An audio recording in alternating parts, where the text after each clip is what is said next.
itu ya. Jadi tidak semua sama membaginya. Tapi saya lebih cenderung kalau kita belajar filsafat ilmu, mungkin yang paling sederhana itu membaginya menjadi 3 itu. Ontologi, epistemologi, dan aksiologi. Jadi ontologi itu cabang filsafat yang membahas mengenai ada, ya, being gitu. Apa ya? Apakah ada itu? Apa ciri-ciri dari ada itu? Itu ya kira-kira. Jadi kalau kita masukkan ontologinya hukum, maka pertanyaan ontologis dari hukum itu, apakah yang Anda maksud dengan hukum? Apa ciri-ciri dari hukum yang Anda sebut hukum itu? Kapan hukum itu kita anggap ada dan kapan hukum itu kita anggap tidak ada? Itu kan pertanyaan-pertanyaan tentang ontologi sebetulnya. Tapi kalau kita bergeser ke pertanyaan epistemologi, maka kita akan ketemu pertanyaan-pertanyaan seperti ciri-ciri atau cara-cara dari kerjanya ilmu. Nah, filsafat ilmu sangat dekat dengan objek dari epistemologi itu. Maka ada yang mengatakan filsafat ilmu itu sebenarnya ya cabangnya dari epistemologi. Walaupun terus terang kita nggak bisa memilah, membagi secara tegas mana batas antara ontologi, epistemologi, dan aksiologi. Tiga-tiganya sebetulnya tidak bisa saling meniadakan ya. Ketika kita bicara ontologi, kita juga berpikir adanya itu pasti ada cara gitu. Cara untuk mengadakannya, dan itu epistemologi. Dan pasti ada tujuan mengapa kita adakan. Nah, itu aksiologi, kayak gitulah. Ya. Tapi oke lah untuk stressingnya, kayak lampu sorot begitu ya. Kalau dia ada di in the spotlight gitu. Nah, spotlightnya itu bisa kita bagi menjadi 3 itu, ya. Jadi kalau ada 3 orang di panggung, ya kita tinggal lihat spotlightnya di lingkaran cahayanya itu ada di mana gitu. Kadang-kadang kita ngomong ontologi, oh ya kita tahu ontologi itu berbicara intinya mencari definisi dari satu konsep misalnya. Hukum, apa itu Anda maksud dengan hukum? Nah yang kedua itu bagaimana Anda bernalar dalam hukum, kayak gitu ya. Aksiologi biasanya nilai, apa tujuan dari hukum itu. Kira-kira begitu. Nanti ujung-ujungnya akan mengerucut ke persoalan-persoalan seperti itu. Nah, filsafat ini menarik karena filsafat itu kan induk tadi. Kalau induk kan pertanyaan apapun sebenarnya bisa masuk sebagai pertanyaan filsafat. Sepanjang dia ontologinya jelas. Adanya itu jelas. Jadi filsafat ada, filsafat ontologi itu ya, itu sering disebut filsafat primer. Kenapa? Karena dia yang menentukan kita mau lanjut apa enggak. Kalau sesuatu itu ada, ayo kita lanjut gitu. Lanjut ke membahasnya, merenungkannya, merefleksikannya, mengkontemplasikannya. Tapi kalau diputuskan tidak ada, ya jangan terus, ngapain. Membahas sesuatu yang tidak ada kan nggak ada gunanya.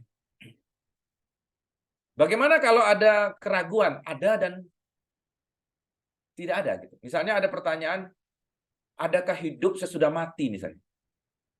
Misalnya ya. Boleh jadi itu ada yang berpendapat yakin ada yang mengatakan oh, nggak ada lah. Hidup ya hidup, mati ya mati. Gitu misalnya ada yang berpendapat seperti itu. Ya minimal perdebatan itu bisa kita simpulkan sebagai sesuatu yang mungkin ada. Nah, yang mungkin ada ini pun sudah layak untuk masuk ke dalam diskursus filsafat sebagai wacana filsafat. Kira-kira begitu ya. Jadi ontologi itu penting. Baik, sekarang kita masuk ke ini dulu ya. Kita bahas mengenai slide ini ya. Teman-teman silakan ya interupsi ya. Jadi kalau saya tuh senang bayangkan kalau saya ngomong sendirian sampai jam 10.30 kan membosankan ya. Jadi monggo jangan ini segan-segan untuk ikut komentar, memberi catatan supaya kuliah kita ini interaktif ya. Kalau enggak pasti nggak menarik. Pagi-pagi udah ngomong filsafat tuh. Iya toh ya. Tapi oke lah kita coba ya. Jadi pertama filsafat itu punya karakter holistik ya. Jadi kita bisa bayangkan kalau kita mencoba, misalnya teman-teman mencoba meneliti aspek filosofis dari satu fenomena hukum misalnya, maka membuka pikiran yang holistik itu penting. Jadi pertama-tama kita jangan mengkotak-kotakan pikiran kita, mempersempit, karena tuntutan filosofi itu justru holistik.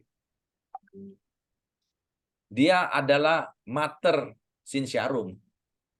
Jadi jangan ngomong filsafat kalau Anda tidak berani holistik berpikir. Wholeness. Menyeluruh. Semua sudut pandang harus ikut diperhitungkan. Yang kedua, dia inklusif. Inklusif itu mencakup secara luas. Tidak menutup diri terhadap kemungkinan cara pandang yang berbeda. Kan katanya tadi lover of wisdom, mencintai kebijaksanaan. Bagaimana Anda bisa mungkin jadi orang bijak kalau Anda itu eksklusif? Sejak awal Anda sudah menentukan kacamata yang Anda pakai, sehingga Anda tidak mengakui ada kacamata lain yang mungkin bisa lebih tepat atau bisa menutupi kekurangan dari kacamata Anda. Memang betul pada akhirnya kita harus pakai satu kacamata mungkin supaya pisau analisis kita tajam. Tetapi pada awal ketika Anda memulai suatu tahap merefleksikan, Anda harus membuka kemungkinan berbagai macam perspektif itu hadir untuk menelaah satu kasus atau satu fenomena atau apapun ya yang menjadi topik kajian kita. Itu baru kajian filsafat. Jadi kajian eksklusif itu kajian anak. Anak itu maksudnya ilmu ilmu anak, bukan ilmu induk. Yang ketiga, dia harus sinoptis. Sinoptis itu terlihat dari pertanyaannya. Filsafat itu punya ciri mempertanyakan hal-hal yang fundamental gitu ya. Misalnya kalau tanya tadi pagi, misalnya Pak Ardi tadi makan apa gitu ya tadi pagi. Itu bukan pertanyaan filsafat itu. Dia bisa jawab makan bubur, makan apa gitu ya. Tanpa perlu merenungkan. Beda kalau saya tanya, apa hakikat makan menurut Pak Ardi? Nah, itu jadi ribet jawabnya. Itu pertanyaan sinoptis. Hakikat. Jadi bisa tidak hanya untuk bubur kan, dia bisa pakai itu juga untuk makan soto, makan misalnya nasi uduk atau apa. Karena yang ditanya hakikatnya. Itu contoh pertanyaan sinoptis. Jadi pertanyaan-pertanyaan besar yang membutuhkan jawaban yang radikal. Radikal itu artinya sampai ke akar ya. Radix. Radix itu kan akar. Dia tidak senang jawaban yang remeh-temeh. Syukur-syukur jawaban itu bisa memuaskan ya banyak orang. Tapi kalaupun tidak, sepanjang jawaban itu logis, dia sudah bisa diterima. Justru jawaban itu harus spekulatif. tidak boleh memutlakkan sebagai jawaban akhir gitu. Tidak ada jawaban final dalam filsafat. Karena kalau jawaban final sudah nggak bijak lagi. Itu ibarat seperti dogma gitu ya. Pokoknya logis tidak logis terima. Nah, itu kan tidak spekulatif lagi, udah memutlakkan. Jangan ngomong filsafat kalau Anda mengatakan bahwa jawaban Anda paling benar. Mungkin benar. Saya mungkin benar. Anda mungkin salah. Sebaliknya juga, saya mungkin salah, Anda mungkin benar. Spekulatif. Nah, tentu saja spekulasi ini bukan gambling ya. Kalau gambling itu kan untung-untungan gitu jawabannya. Kalau ini kan enggak, spekulatif di sini dalam arti dia membuka diri untuk dikritisi. Untuk kemungkinan bisa disalahkan gitu. Jadi dia bijaknya di situ. Nah, jawab pertanyaan-pertanyaan yang sinoptis yang kemudian sampai kepada jawaban yang radikal, spekulatif itu diharapkan menjadi pertanyaan-pertanyaan yang abadi ya. Pertanyaan yang perennial namanya. Kenapa disebut abadi? Karena apa yang ditanyakan sekarang kemungkinan akan ditanyakan lagi di kemudian hari. Dan pertanyaan kita ini bukan berarti pertanyaan yang pertama. Kemungkinan orang-orang sebelum kita juga sudah mempertanyakan hal yang sama. Apakah keadilan itu coba? Jangan dikira itu baru ditanya oleh filsuf-filsuf sekarang. Jangan dikira John Rawls itu orang pertama yang bertanya. Sebelumnya sudah ada. Aristoteles saja teori keadilannya sudah sangat komprehensif. Filsuf-filsuf pertama itu sudah ngomong keadilan. Bahkan filsuf-filsuf timur itu banyak yang ngomong tentang keadilan kan.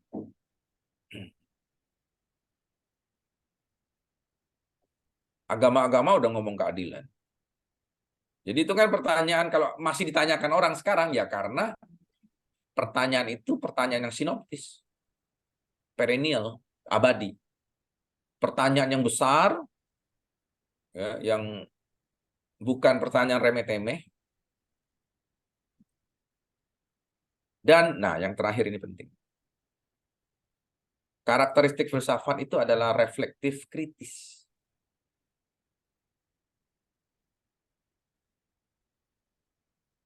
Refleksi itu kan artinya mantul ke kita kan refleksi ya. Seperti misalnya teman-teman kalau bercermin itu kan melihat refleksi dari diri kita kan. Seperti itulah ketika kita mencoba untuk berkontemplasi secara filosofis. Refleksi. Dan harus kritis. Kritis itu dalam arti tidak cukup hanya sebatas gejala. Dia juga harus mempertimbangkan nilai-nilai.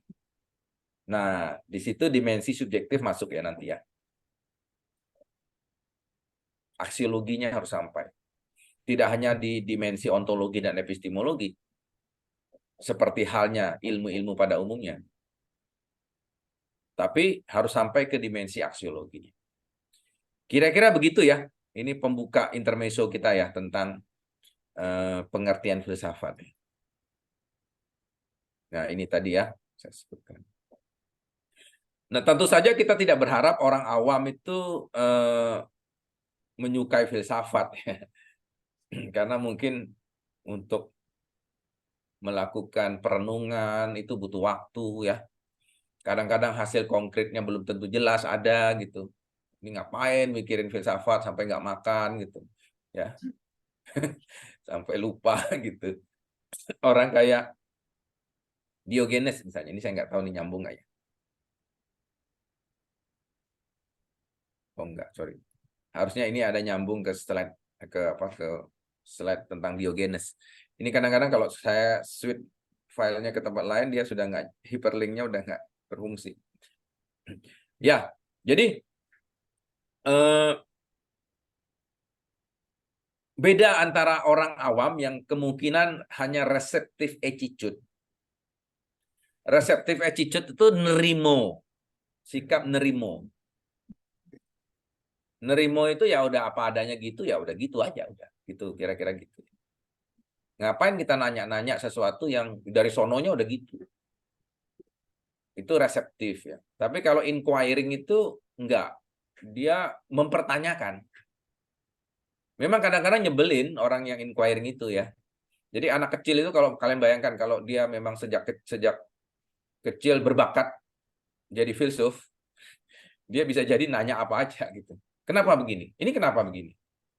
Coba orang tuanya kadang-kadang, diam aja kamu, ngapain ngomong nanya-nanya terus kerjanya gitu. Kita kadang-kadang kesel melayani pertanyaan itu gitu. Tapi bisa jadi itu bagus ya. Level pertama mungkin dia hanya nanya karena pengen tahu gitu. Jadi ingin know what dan know why gitu kan. Kayak kemarin kita belajar metode penelitian hukum itu.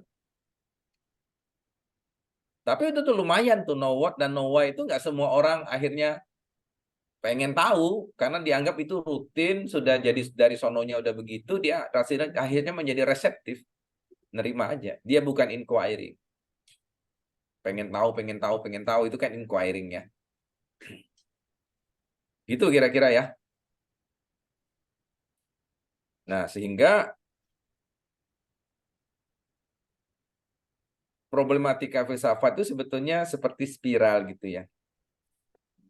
Dia bukan lingkaran yang ketemu pada titik yang sama.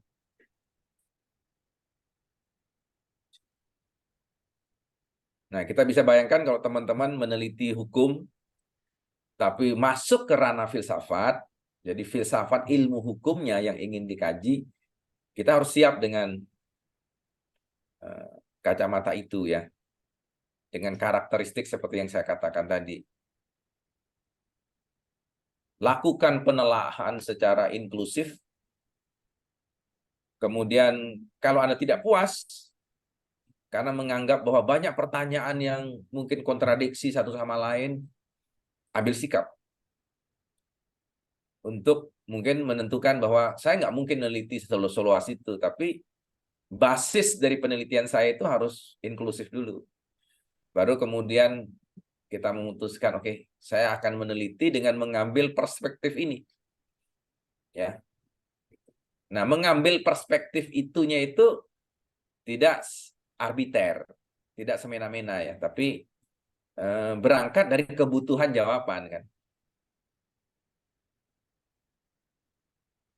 Jawabannya apa? Kalau memang ternyata, misalnya saya ambil contoh, kalau bolpen yang ada di tangan teman-teman itu terlepas dan jatuh di bawah meja,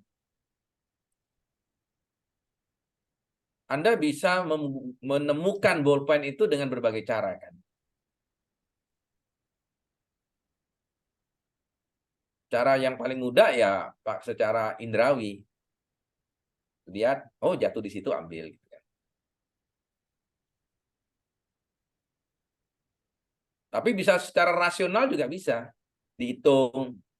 Jatuhnya tadi lepas di sini, jatuh di sini, kemudian menggelinding, akan kemungkinan akan ke arah mana gitu-gitu. Itu bisa dihitung juga. Secara intuitif juga bisa. Kita akan tahu, oh intuisi saya jatuhnya di sini. Terus, oh iya benar ketemu. Nah, tapi kan cara yang paling cepat yang mana ya? Yang paling efisien? Dari tiga itu misalnya. Mau secara indrawi, secara rasional, atau secara intuitif. Ya kita yang memutuskan. Sesuai dengan kebutuhan kita untuk menjawab pertanyaan itu. Tiga-tiganya sah-sah saja untuk digunakan. Tapi orang ingin tahu, apa alasan Anda pilih meneliti secara rasional, gitu. Tidak indrawi. Newton itu menemukan teori gravitasi, tentunya berpikir rasional kan. Tidak empirical, tidak indrawi. Kalau indrawi ya udah selesai. Dia tiap hari melihat hal yang sama secara indrawi. Kelebihan dia adalah orang baru melihat secara indrawi, bahwa gravitasi itu adalah secara empirikal ya kayak gitu. Semua benda yang menjauh dari bumi ketika dilepaskan, dia akan turun ke bumi. Karena, oh kalau gitu bumi punya daya tarik. Gitu. Dia tidak lepas ke atas, tidak melayang ke surga, tidak jatuh ke bumi. Kok simpel banget cara berpikir itu, dan itu tidak memuaskan Newton. Maka dia kemudian coba menganalisis sisi-sisi empirikal itu, menghasilkan satu teori besar kan, teori gravitasi misalnya. Ada kebutuhan Newton itu, kalau kita nggak butuh. Tukang bangunan itu nggak butuh untuk menjelaskan teori gravitasi, tapi dia memanfaatkan teori gravitasi itu.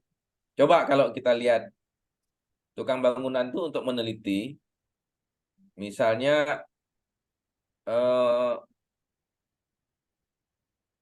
kalau saya pasang keramik di dinding ya, keramik di dinding, ini rata nggak antara dinding yang satu dengan dinding yang lain? Ya, kemungkinan dia pakai permukaan air yang ada di selang misalnya. Oh, itu. Dia tahu. Dia terapkan berdasarkan pengalaman kebutuhan dia, tapi dia nggak perlu harus membuat satu teori besar mengenai itu. Karena kebutuhannya nggak ada. Jadi, akhirnya kita mengatakan betul sih, yang berpikir begitu itu tidak bisa kita harapkan dari sembarang orang kan. Orang yang punya waktu, orang yang punya kepedulian, punya inquiring attitude, ini yang bisa melakukan itu.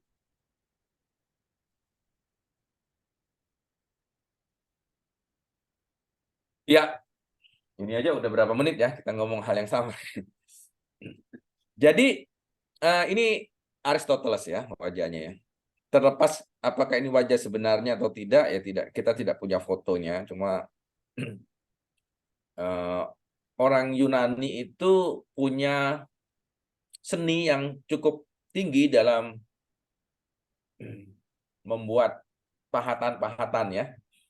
Salah satunya ya pahatan yang menggambarkan anatomi tubuh manusia. Tapi sebenarnya itu jangan terlalu percaya ya dengan anatomi yang digambarkan dalam patung-patung uh, dari Yunani itu ya. Karena pernah diteliti, patung-patung itu sebetulnya patung-patung yang hiperbolis. Coba kalau kita lihat tubuhnya patung-patung Yunani itu ya, itu semuanya kan sempurna. Ototnya ditonjol-tonjolkan gitu ya. Tubuhnya itu kayaknya proporsional semua. Padahal sebenarnya tidak pernah ada tubuh manusia yang seperti itu. Ketika otot digerakkan kayak gini, itu akan ada tonjolan-tonjolan ototnya di situ. Kalaupun ada, kita tahu misalnya ada apa olahraga seperti apa yang di binaragawan gitu ya. Itu kan juga meniru aktivitas di zaman Yunani dulu, Yunani kuno dulu. Mengapa ada aktivitas seperti itu? Tidak lain karena alam pikiran orang Yunani waktu itu, dunia yang ada di bumi ini sebenarnya adalah bayang-bayang dari dunia yang ideal yang ada di surga sana. Ya dia mungkin nggak nyebut surga, tapi intinya di alam ideal gitu ya, di alam ideal. Plato yang kemudian menjelaskan itu dengan menyebutnya itu sebagai Platonic words yang di atas itu. Dunia Plato, yang dunia ide.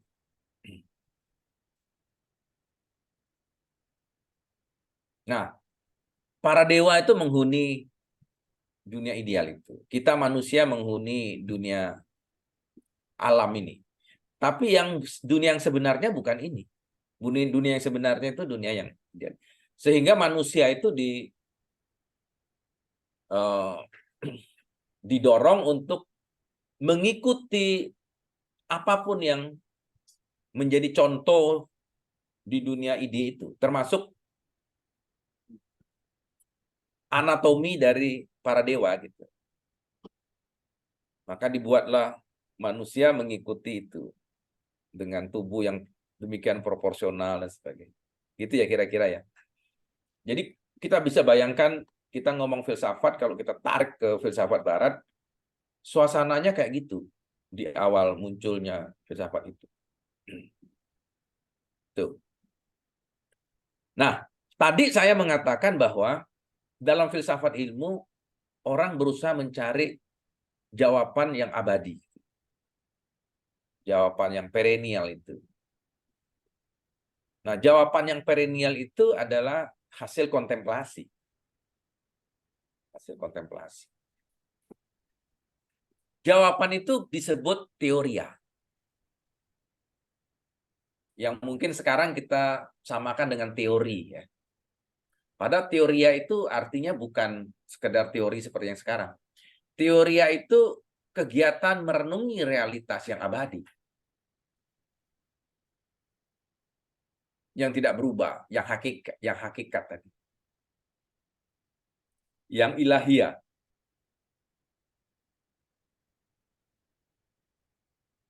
Jadi teoria, mari kita berteoria. Berteoria itu artinya sebenarnya mari kita merenungi realitas. Manusia yang layak untuk menjalani hidup ini manusia yang berteoria. Kata Socrates ya. Manusia yang memeriksa hidupnya. Hidup yang tidak pernah diperiksa adalah hidup yang tidak layak dijalani, kan gitu kata Socrates. Jadi kita harus merenungi realitas. Mengapa saya ada? Apa visi dan misi hidup saya? Itu kan bagian dari teori ya kan, mencoba merenung. Dan hanya manusia yang punya kemampuan itu, berteoria itu. Sebab dia memiliki akal budi, memiliki logos. Logos itu unsur ilahiyah yang dititipkan secara privilege untuk manusia. Makanya kalau disebut manusia itu makhluk yang sebaik-baiknya makhluk, itu ya karena ada unsur logos yang tidak ada pada makhluk lain. Itu ya. Nah, dengan berteoria manusia mengarahkan dirinya ke realitas yang abadi, realitas yang mengatasi dirinya. Mengangkat dirinya melampaui layak keniscayaan fisik, melewati batas ruang dan waktu. Jadi menghasilkan jawaban yang abadi itu dalam arti jawaban itu mengatasi dirinya. Kalau teman-teman mencari jawaban tentang apakah hukum itu gitu ya. Tapi yang dijawab adalah hukum itu hukum positif menurut undang-undang nomor sekian tahun sekian gitu. Itu belum teoria itu. Karena kalau undang-undang itu dicabut ya jawaban itu hilang kan. Bisa nggak kita membuat jawaban yang melampaui wilayah keniscayaannya, melewati batas ruang dan waktu? Artinya jawaban itu bisa dipakai kapanpun, dimanapun, siapapun. Jawaban yang radikal. Eh, itu yang ingin dikejar dalam filsafat. Nah, dengan berteoria manusia mencapai Sophia. Manusia menjadi pencipta kebijaksanaan itu. Awalnya mencintai, tapi kemudian dia menjadi mengcreate kebijaksanaan minimal untuk dirinya sendiri dulu ya. Kalau hanya mencintai kan klaim yang mungkin awal gitu, tapi dengan berteori ya dia bisa membantu untuk menciptakan kebijaksanaan. Kira-kira begitu ya teman-teman ya, filosofinya ya. Filosofinya filsafat kira-kira kalau kita renungkan. Jadi kita bisa bayangkan kalau kita mendengar ada orang yang mengaku filsuf tapi belum memenuhi kriteria seperti ini, harusnya lebih baik hati-hati dengan predikat itu. Walaupun saya tahu filsuf itu ada tiga macam. Ada filsuf yang melakoni satu pandangan hidup tertentu. Dia tidak tahu banyak tentang filsafat secara ilmiah itu apa, tapi dia menawarkan satu cara berpikir, bahkan cara hidup gitu. Dan itu filsuf. Socrates itu kayak gitu kan. Dia hidup dengan caranya seperti itu, ngajak orang berdialog dengan metode Socratesnya. Itu tipe filsuf yang pertamanya. Mahatma Gandhi itu bisa filsuf dengan cara hidupnya kayak gitu ya. Yang kedua filsuf akademisi. Nah, filsuf akademisi itu biasanya tidak punya aliran sendiri gitu. Dia tahu banyak aliran berpikir, dia bisa petakan. Tapi kalau ditanya, kamu sendiri alirannya apa ya? Dia nggak punya. Itu model filsuf yang kedua. Tapi ada yang, nah ini yang bagus sebenarnya yang ketiga ini. Kombinasi dari yang satu dua itu. Selain dia tahu banyak tentang berbagai aliran yang ada, tapi dia juga punya tawaran alirannya sendiri. Ya. Filsafatnya sendiri. Gitu ya teman-teman ya. Ini belum ada yang komentar ya? Izin bertanya, Bro. Boleh. Nggak harus Kalau nanya, tapi berpendapat juga boleh ya. ya, tadi kalau kita coba mendefinisikan hukum, apakah saya pernah baca sebuah buku itu, malah buku itu mengkritik kita itu tidak perlu mendefinisikan hukum karena itu akan membatasi hukum itu sendiri. Jadi biarlah hukum itu tidak perlu didefinisikan, biar proses pencarian kesempurnaan atau pencarian itu biar tidak terikat ruang dan waktu. Nah, itu apakah itu sebuah pembatasan? Sebenarnya apakah itu sebenarnya sebuah pembatasan juga atau malah itu eh, keputusasaan karena tidak bisa mendefinisikan hukum gitu, Prof. Ya, Mohon penjelasan. ya itu penganut agnostisistis begitu biasanya. Tapi begini, saya setuju, tapi itu tidak boleh berlama-lama Anda lakukan karena Anda nanti tidak selesai-selesai membuat penelitian misalnya ya. Jadi bergantung kebutuhannya. Kalau Anda hanya ingin sampai pada batas meyakini bahwa hukum itu multifaset, ada banyak wajah, it's okay. Kita nggak perlu membuat definisi yang ketat bahwa hukum itu ya apapun bisa jadi hukum, gitu. Tapi ketika kita harus masuk ke dalam satu area kajian yang terfokus ya, kita bisa mengatakan oke, asumsi bahwa hukum itu multifaset, coba kita kerucutkan bahwa khusus untuk penelitian ini, dalam konteks penelitian saya, rasanya faset-faset yang banyak itu ada yang saya hanya akan ambil satu atau dua faset saja. Faset yang lain itu saya bisa abaikan. Tapi ingat itu dilakukan dengan kesadaran, bukan karena ketidaktahuan. Kesadaran untuk membuat satu pilihan. Hidup itu kan pilihan. Meneliti juga pilihan. Kita nggak bisa ngambil semuanya. Begitu. Jadi kita sadar bahwa banyak orang yang bisa menemani kita hidup, tapi kan tidak semuanya kita ambil kan untuk teman hidup kita. Gitu kira-kira gitu. Teori-teori juga sama, ada banyak teori, tapi kan ujung-ujungnya kita harus membuat kerangka teori untuk penelitian kita. Karena kalau tidak, Anda tidak bikin penelitian, Anda hanya bikin buku teks. Membuat disertasi misalnya, ini kalau kita geser ke diskusi tentang disertasi ya. Disertasi itu adalah laporan penelitian, bukan membuat buku teks. Buku teks untuk mata kuliah apa itu bukan. Karena penelitiannya harus ada fokus penelitiannya.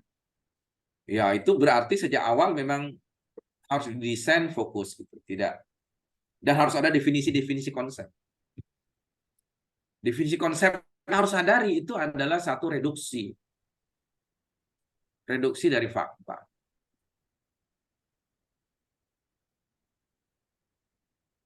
Sekarang teman-teman kan sambil dengerin saya ngomong ini kan sambil berpikir kan.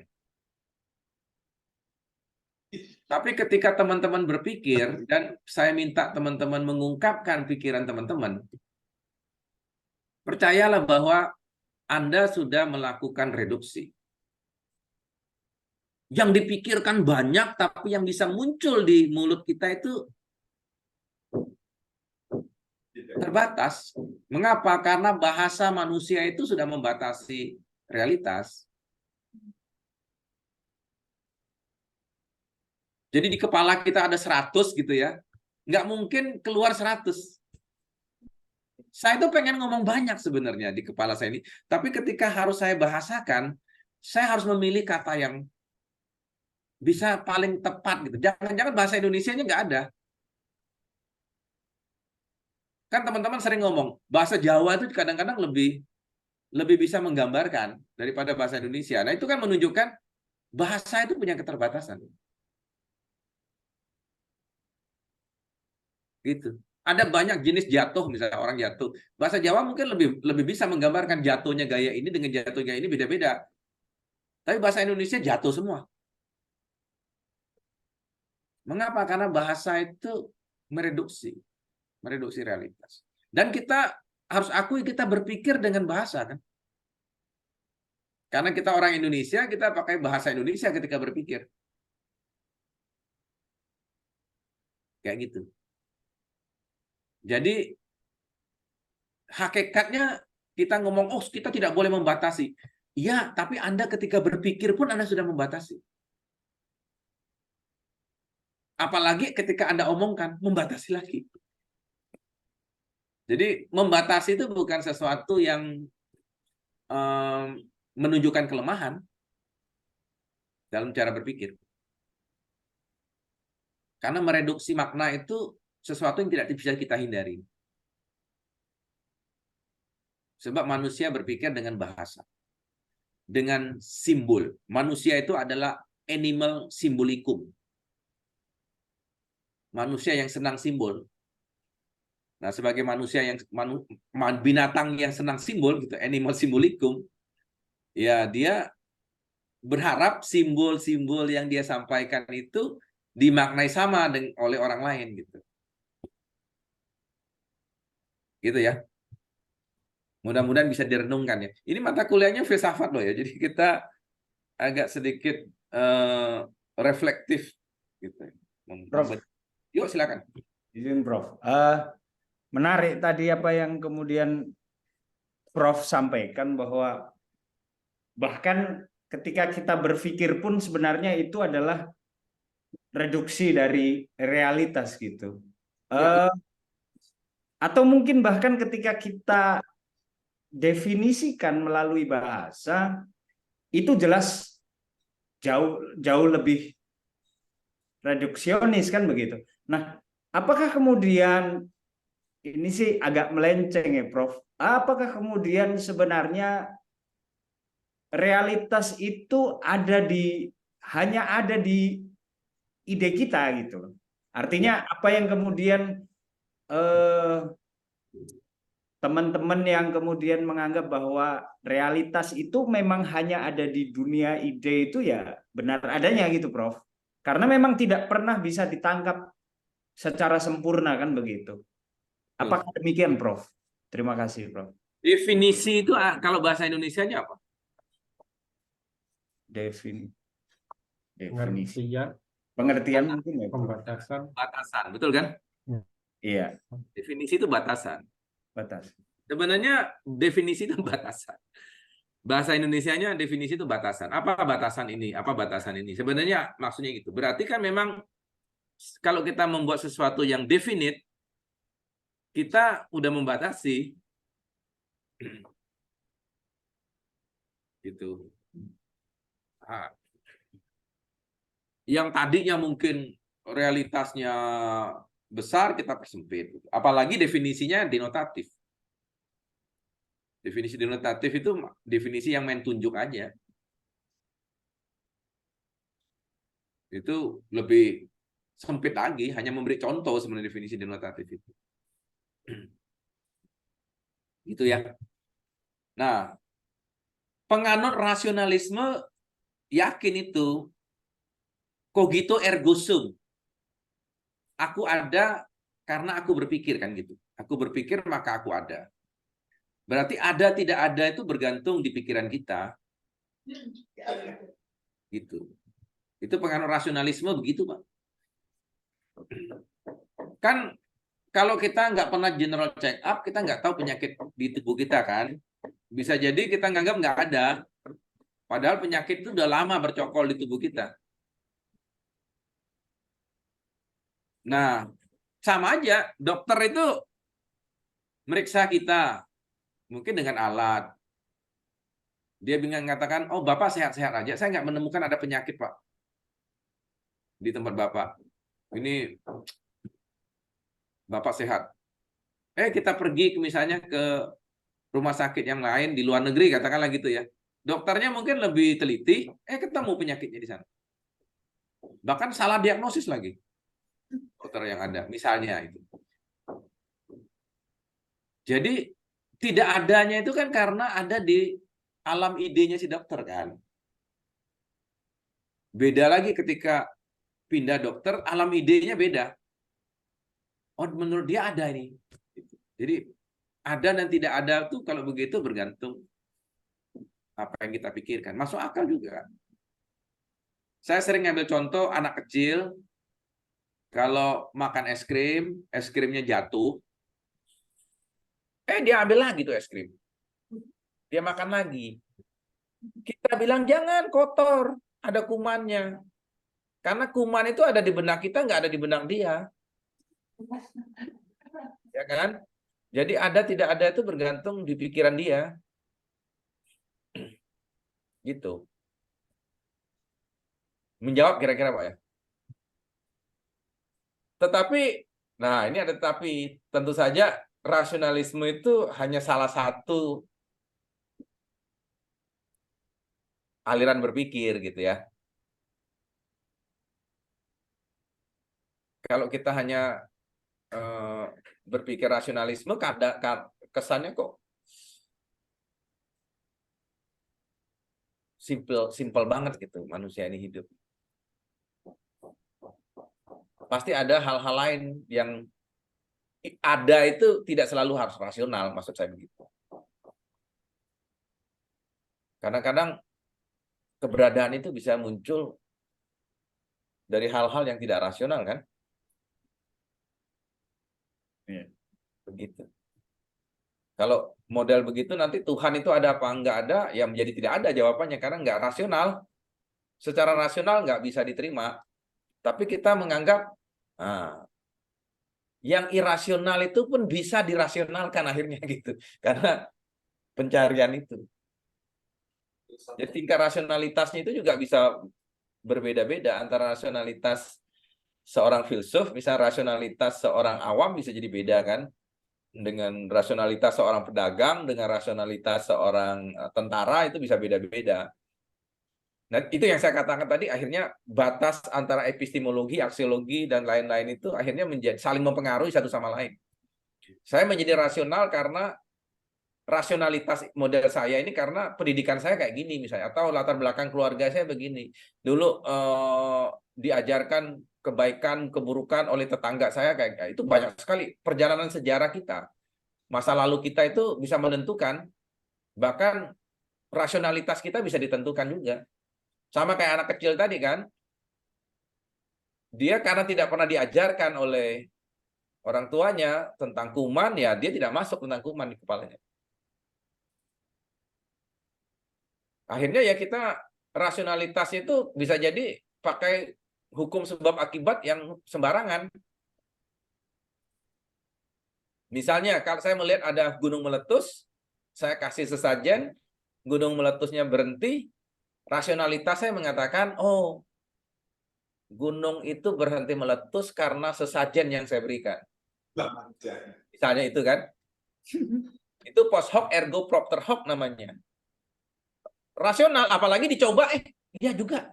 Yang kedua, yang ketiga jadi. Ya semakin yakin ya, ini ada hubungan kausalitas nih antara sesajen dengan berhentinya gunung meletus. Gitu. Tapi ketika ada saintis yang meneliti, dia akan mengira, oh nggak ada hubungannya nih. Gunung itu meletus karena faktor ini, faktor ini, faktor ini, faktor ini, faktor ini. Ya, dia sebutkan kajian-kajiannya. Belum tentu benar juga, tapi minimal ada rasionalitas jenis baru kan yang nawarin. Begitu kira-kira ya. Ya, mudah-mudahan bisa memuaskan. Saya nggak tahu ya jawabannya. Prof, Ada yang izin tanya, Prof. boleh. Oke, tadi kan Prof mengatakan sebagaimana yang dikatakan oleh Rand Descartes, cogito ergo sum. Aku berpikir karena aku ada. Artinya maka aku ada. Artinya ketika kita berbicara Tuhan, Tuhan itu berpikir karena Tuhan itu ada karena saya berpikir bahwa Tuhan itu ada. Ya. Tadi Prof juga menyinggung kausalitas, hubungan sebab akibat. Nah, saya ingin memetakan apakah antara kausalitas dan rasionalisme itu sama? Apakah kausalitas dan rasionalisme itu dua mata pisau yang berbeda? Satu di positivisme, satu di rasionalisme, Prof. Demikian, Prof. Ya, sebenarnya kausalitas itu kan hubungan sebab akibat. Sebab akibat itu kan bisa rasional juga bisa ditentukan. Rasio kita juga bisa memastikan sebab akibat itu tanpa perlu dibuktikan. Rasional. Gitu. Bisa jadi juga ini kan berpikir induktif atau deduktif aja sih sebenarnya persoalannya. Kalau Anda berpikir rasional, Anda berpikir deduktif. Kalau Anda berpikir empiris, Anda induktif gitu. Nah, kadang-kadang rasional itu muncul dari hasil induksi. Jadi induksi, kemudian dia menjadi satu proposisi yang diterima menjadi teori besar kan? Menjadi teori lah ya. Nah, teori itu narasinya itu kemudian bisa dipakai untuk memprediksi. Memprediksi itu kan rasional. Jadi sebenarnya muter, makanya ada siklus. Ya, siklus berpikirnya manusia kan. Teori, kemudian nanti membuat hipotesis, fakta membentuk proposisi membentuk teori lagi kan muter kayak gitu. Jadi kita sebenarnya nggak bisa juga memilah-milah kapan kita berpikir heuristik, kapan hermeneutik gitu. Dua-duanya itu saling nyambung. Kausalitas itu bisa saja ditentukan oleh tadi trial and error misalnya ya, nyoba-nyoba, tapi karena kausalitasnya demikian presisinya demikian ini gitu ya. Oh ya, akhirnya jadi rasional dan diterima gitu. sebagai satu kebenaran. Coba kalau teman-teman berdoa ya, terus Tuhan mengabulkan doa itu. Apakah kita bisa mengatakan bahwa itu doa itu terkabul karena Tuhan atau karena usaha Anda, misalnya gitu ya? Atau dua-duanya. Nah, itu sama kayak tadi. Kalau kita berpikir rasional, berpikir empirikal, itu jawabannya bisa beda-beda gitu. Kadang-kadang kan hidup itu tidak hanya sekedar upaya ya, tapi kadang-kadang kita merasa hal-hal yang tidak irasional kok terbukti gitu. Banyak orang yang tidak berani menikah karena ngitung-ngitung secara rasional kayaknya gaji dia nggak cukup deh. Setelah dia nikah, kok hitung-hitungan itu kayaknya nggak berlaku gitu. Bisa aja anaknya bisa sekolah. Kadang-kadang kan kita lihat ada tukang becak yang bisa nyekolahkan anaknya sampai perguruan tinggi gitu-gitu ya. Yang kalau pakai hitung-hitungan angka itu nggak ketemu. Kayak gitulah misalnya. Itu contohnya ya, bahwa rasionalitas itu kadang-kadang nggak bisa dibuktikan dengan kausalitas juga. Atau terbaliknya gitu. Anda percaya nggak kalau saya mengatakan jika Anda mengendarai kendaraan, makin cepat Anda mengendarai kendaraan itu, maka makin berkurang kemampuan Anda mengontrol kendaraan itu. Saya ya, gitu. Nah, Prof. Rasional aja kan. Tapi Anda bilang, Pak, rasionalitas itu kan karena ada fakta-fakta Pak yang menunjukkan pernah kejadian kayak gitu. Ya benar juga, ya kan? Ada banyak kecelakaan yang karena ngebut akhirnya disimpulkan, oh ya, saya bikin proposisi makin cepat, makin tidak terkontrol kayak gitu. Harga emas itu pasti lebih tinggi dari harga perak. Rasional, Anda mengatakan, Pak, rasional Pak, kalau pernyataan itu dapat dibenarkan secara rasio. Tapi orang yang empirikal bilang, Anda ngomong begitu kan karena Anda ngelihat di lapangan. Harga emas memang lebih mahal daripada harga perak. Ya kayak gitu, akhirnya perdebatannya antara rasional dan empirikal itu mana yang duluan. Itu perdebatan, Pak. Perdebatan yang sangat klasik. Mana yang mengklaim sebagai hakikat dari epistemologi. Mirip kayak Anda mau pakai hisab atau pakai ru'yah. Itu aja. Gitu kira-kira. Tapi orang bikin hisab itu kan karena proses ru'yah saya kira ya. Ada, semakin lama akhirnya ketemu polanya. Ya, ketemu polanya itu kan bukan datang dari wangsit. Ketemu polanya itu ya karena eksperimen berkali-kali. Akhirnya makin yakinlah kita bahwa ini bukan post hoc ergo propter hoc. Artinya kalau post hoc ergo propter hoc itu kayak gebiak uyah. Semua yang muncul lebih dulu adalah sebab dari yang muncul kemudian. Itu main gebiak uyah gitu. Dalam ilmu hukum jangan dikira kita kadang-kadang mempersoalkan itu ya. Coba dalam hukum pidana itu kan sebab-sebab terjadinya tidak pidana itu kan bisa pakai macam-macam teori kan. Teori kausalitas. Ya. Ya kan? Itu kan menunjukkan tadi mana yang menjadi sebab yang paling signifikan orang itu mati. Ya itu dia beli pisau di pasar. Pisaunya itu kemudian diserahkan ke tetangganya misalnya. Terus tetangganya itu kemudian apa gitu ya. Kita nanti yang kena siapa, tetangganya ikut kena apa enggak, yang jual pisau itu ikut kena apa enggak gitu kan. Itu kan main mana yang paling mendekati proximity cause-nya.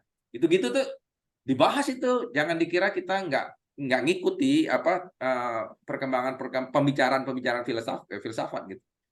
Ini gimana cara menilai yang disebut cause yang pertama itu apa? Akhirnya muncul prima causa kan? Oh, yang mana yang paling awal gitu. Ujung-ujungnya sampai ke Tuhan juga jangan-jangan gitu. Sebagai causa yang paling primer gitu. Jadi gitu ya. Secara ini mungkin saya bisa jawab, tapi pasti tidak memuaskan jawaban saya. Karena ujung-ujungnya ketemu tuh pada titik tertentu, keduanya ketemu, antara induksi dengan deduksi itu ketemu. Mudah-mudahan menjawab ya. Pokoknya kalau tambah bingung itu enak belajar filsafat itu begitu, tanpa masuk. Ya. Jadi mari kita mulai dengan kebingungan ya. Sangat bingung, Prof. Sebenarnya, Prof.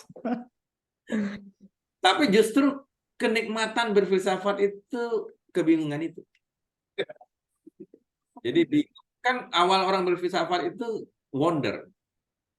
Philosophy begins in wonder. Nah, gitu. Wonder itu tidak hanya sekedar kagum ya, tapi bingung.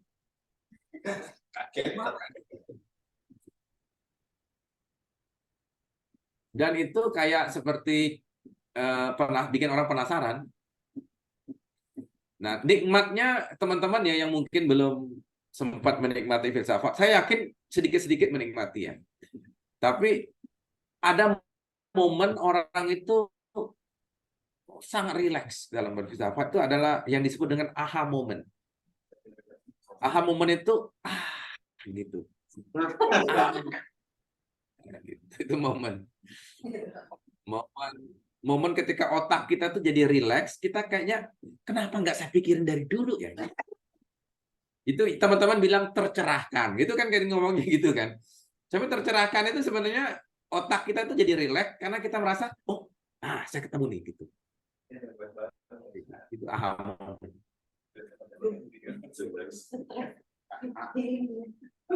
Ya. Mungkin sering ketemu ya. Kita kadang-kadang lihat ada gambar ya. Ada yang kayak puzzle gitu. Sekilas nggak kelihatan, kita disuruh nemuin di foto ini sebetulnya ada gambar kuda. Coba Anda cari gambar kuda. Kita cari gitu, nggak ketemu. Ada teman kita yang langsung ketemu. Ini gambar kuda ini. Gitu. Saya pernah lihat ya foto kayak gitu. Nah, ketika kita ketemu gambar kudanya itu aha moment namanya.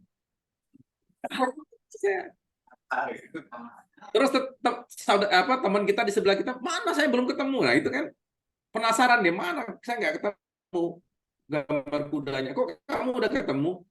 Nah, ini kamu lihat, nah, kita tunjukin ya, ini garisnya, ini kuda nih. Oh iya ya, kuda itu. Paham. Kira-kira gitu ya. Nah, kalau teman-teman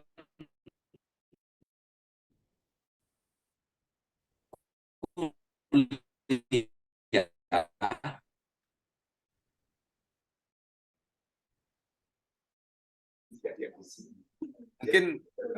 mungkin pernah ketemu dosen yang model kayak gitu, saya nggak tahu ya. Tapi mudah-mudahan nggak terjadi pada saya gitu. Ini kuliah apa dari awal saya nggak ketemu makna.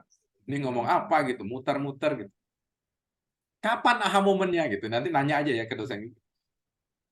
Bu, kapan aha momennya? Pak, kapan aha momennya gitu ya? Itu harus ketemu itu. Oke. Nah, ini coba kita lihat ya. Zaman dulu itu di era Yunani kuno itu manusia itu dianggap sebagai manusia beradab kalau dia tinggal di polis. Nah, ini juga kita melihat udah mulai aneh sebetulnya ya, para filsuf-filsuf itu ya. Kok berani mengklaim hanya tinggal di polis Anda bisa beradab gitu. Yang disebut civilized man gitu ya, manusia yang beradab itu harusnya yang tinggal di polis. Anda bisa hidup sendiri, hidup individual, nikmat juga sebenarnya. Tapi Anda juga bisa hidup di polis. Polis itu kan sebenarnya asal-usul dari kata politik kita yang sekarang ya. Berpolitik. Nah, berpolitik itu artinya Anda hidup bersosialisasi, ikut mikirin orang lain, kalau perlu mikirin negara ini gitu ya. Itu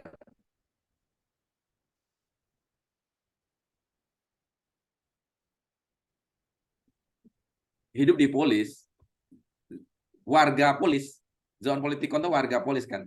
Zoo itu kan kebun binatang ya. Zone itu marga satwanya.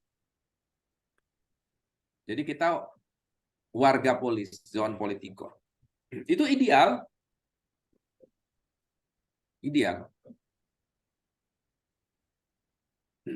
Dan tidak boleh eksklusif tadi. Di polis itu kita dilarang eksklusif. Kita harus bergaul dengan sebanyak mungkin orang. Itu yang dikritik oleh Aristoteles terhadap pikiran Epicurus ya, yang hanya ingin manusia itu kalau bisa sudah membuat klaster sendiri ya, kelas-kelas sosial sendiri.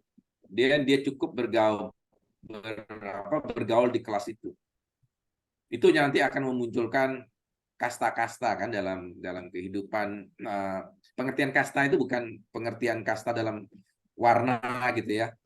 Coba ada yang mengatakan kasta itu dalam arti warna ya. Saya mengartikan dalam sosiologi ya. Ini tolong jangan disalahartikan.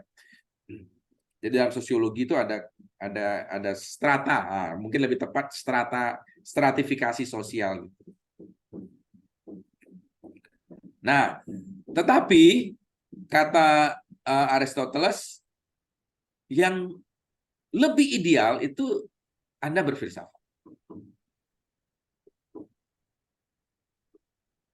Nah, dalam berfilsafat itu Anda hidup rasional sekaligus bermoral. Itu hanya bisa dicapai jika Anda meninggalkan hidup individual, tapi tidak larut dalam hidup sosial. Hidup sosial itu Anda hanya menjadi pion dari kerumunannya. Karena kalau kita hidup, coba kita kalau dalam kerumunan kan kita didrive oleh naluri kerumunan, ya kan? Kayak anak tawuran lah. Kalau dia sendirian dia nggak berani tawuran. Tapi kalau dia udah masuk gengnya dia berani tawuran. Dan di situ dia bisa sangat ganas. Bisa ngebunuh orang, bisa nusuk orang. Tapi setelah ditangkap polisi dia nangis. Ya, manggil-manggil bapaknya, ibunya gitu-gitu kadang-kadang gitu kan kita lihat di TV itu. Itu kan berarti secara individual dia beda ketika dia. Ini tidak selalu baik kata Aristoteles. Hati-hati. Politik itu bisa membuat kita jadi zoon politikon. Kayak marga satwa gitu. Ya, kan zoon itu kan zoo. Ya kan? Zoo, dari kata zoo itu kan kebun binatang sebetulnya. Jadi kita kalau jadi warga, ini tolong jangan, ini juga ya, saya jangan-jangan dibully juga kalau saya politisi kesannya kayak zoon gitu, bukan ya. Tapi zoon politikon itu artinya menjadi warga polis. Kita kalau berpolitik pada era itu ya kita kayak gitu. Dan Socrates korban dari ini kan. Korban dari zoon politikon ini.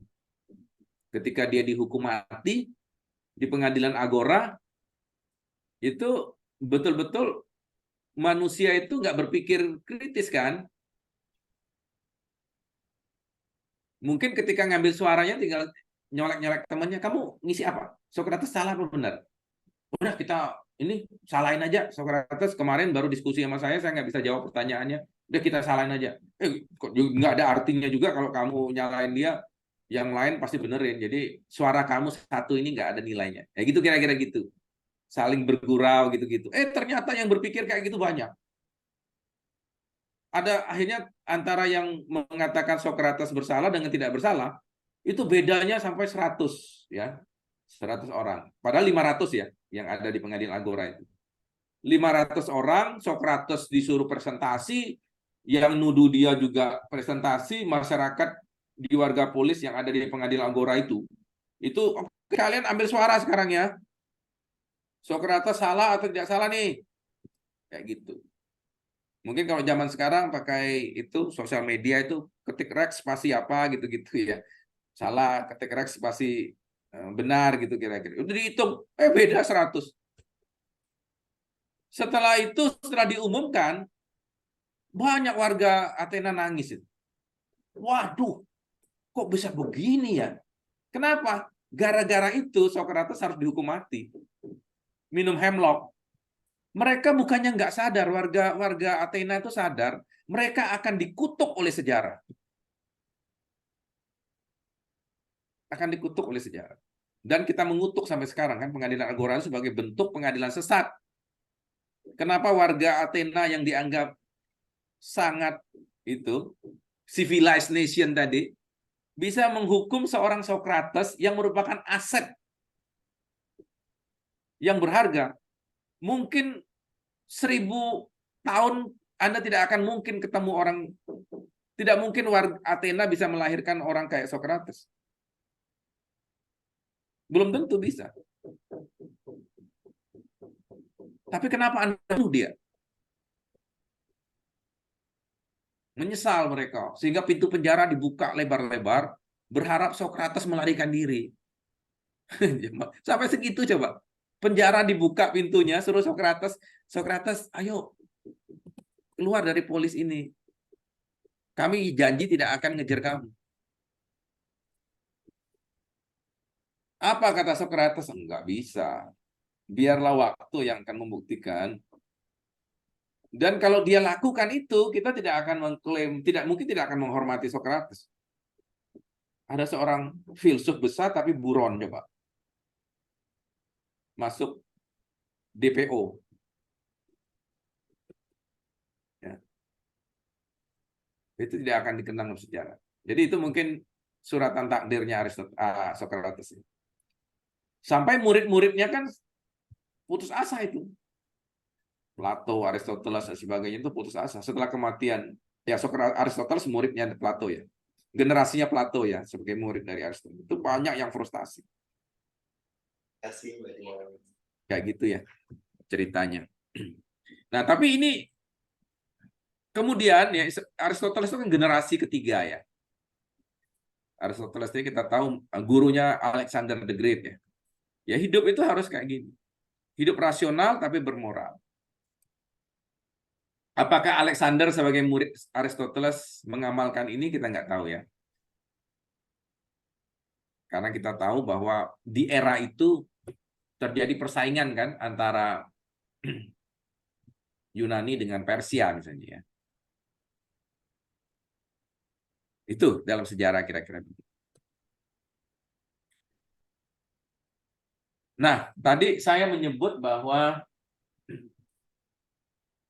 filsafat itu spekulatif gitu. Nah, saya tolong diingatkan ya kalau jamnya udah lewat ya. Ya, Bro. Saya kebetulan jam saya ini kelihatannya nggak jalan. Masih berapa menit? Ya? Jam 10 ini, Pak. Udah jam 10? Jam 10. Oh, berarti masih 45 menit ya? Ya, Betul. Tadi tolong diingatkan. Nah, ini hasil perenungan filsafat itu begini. Kita ngomong filsafat ilmu ini ya, tentu saja ya. Tolong teman-teman, ini kita mulai dari, coba lihat. Filsafat itu berpikir rasional. Tapi belum tentu empirikal. Nah, ini mungkin lebih clear kita melihat perbedaan antara empirikal dengan rasional. Aristoteles percaya bahwa objek itu, coba ini objek ini dua volume yang berbeda ya. Ini volumenya kan besar, ini volumenya kecil ya. Nah, jika diturunkan dari ketinggian yang sama, maka ini akan menyentuh yang besar ini. Akan menyentuh bumi lebih dulu. Dia tidak pernah melakukan eksperimen apapun. Dia melakukannya secara rasional. Yang kedua, Aristoteles mengatakan, jika ditembakkan proyektil dari meriam ini, doar begitu, jadi arahnya akan begini. Shoot, sampai titik tertentu dia turun. Kayak hujan gitu. Jadi proyektil itu kalau bisa ditaruh di atas gunung.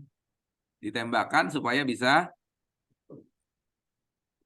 orang yang lewat di lereng gunung itu, di lembah itu bisa kayak hujan hujan peluru gitu ya dari atas. Hujan peluru benar-benar hujan dari atas gitu. Tapi kalau dieksperimenkan, akhirnya ketemu nggak kayak gitu. Jatuhnya nggak yang volume lebih besar ini jatuh lebih dulu, sama jatuhnya. Gitu. Proyektil itu nggak kayak gitu. proyektil itu bentuknya kayak gini jatuhnya. Jadi kalau dari bawah pun ditembakkan,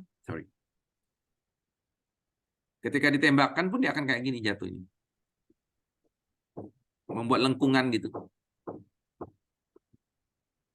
Nah, coba kita mau berpikir rasional tuh modelnya, ada kemungkinan rasional tuh kayak gini. Cara berpikirnya. Ini berpikir empirikal kan? Setelah dieksperimenkan kok enggak? Namun, hasil eksperimen ini kan bisa dirasionalkan. Akan ketemu jawabannya kenapa begini. Kenapa antara volume besar dan volume kecil, itu kalau dijatuhkan pasti nyentuh tanahnya sama gitu. Itu bisa dijelaskan. Ini juga bisa dijelaskan kenapa proyektil itu begini modelnya. Tidak begini.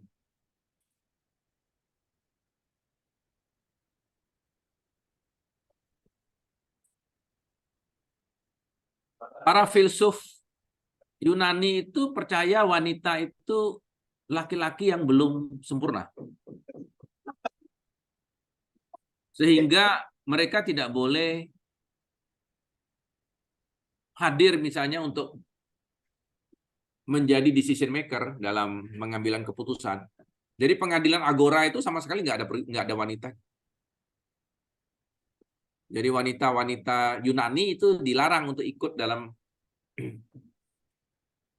pengambilan keputusan. Ada 3 kelompok masyarakat yang tidak dibolehkan. Pertama wanita, ketiga budak, keempat anak-anak. Itu dianggap warga kelas 2 lah gitu kira-kira. Coba. Ya dalam konteks seperti itu mungkin rasional pada era itu ya, tetapi pengalaman kita kan menunjukkan itu nggak benar gitu. Siapa bilang wanita itu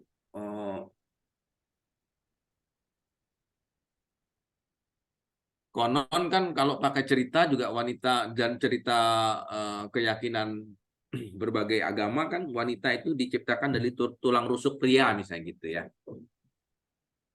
Kedokteran membuktikan sebaliknya kan. Bahwa sebelum jadi laki-laki kita itu wanita. Jadi kromosom kita itu, kromosom pria itu munculnya dari aslinya itu kromosom wanita awalnya. XX jadi baru kemudian XY. Dan jadi harus jadi wanita dulu dan bukti-bukti kewanitaan kita itu kalau saya laki-laki ya itu dilihat dari puting susu. Jadi saya walaupun pria saya punya puting susu. Konon wanita laki-laki juga bisa kena kanker payudara kan? Ya. Ya. Itu sisa-sisa kewanitaan kita yang masih melekat. Gitu. Akhirnya itu katanya itu menjungkir balikkan doktrin yang mengatakan wanita itu diciptakan setelah pria. Justru pria diciptakan setelah wanita. Ya gitu kira-kira. Coba kita itu saya lihat di film dokumenternya BBC yang ngomong gitu. Oke. Silakan renungkan ya, tapi tambah bingung boleh ya. Renungkan.